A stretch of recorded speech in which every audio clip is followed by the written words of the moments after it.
അസ്സലാമു അലൈക്കും വറഹ്മത്തുള്ളാഹി വബറകാത്ത്. ബിസ്മില്ലാ അൽഹംദുലില്ലാ വസ്സലാത്തു വസ്സലാമു അലാ റസൂലില്ലാ.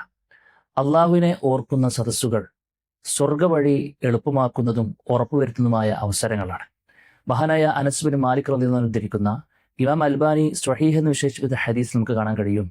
മാ ജലസ ഖൗമുൻ യദ്കുറൂന അല്ലാഹ അസ്സ വജല്ല ഇല്ലാ നാദാഹും മുനാദി മിനസ് സമാ.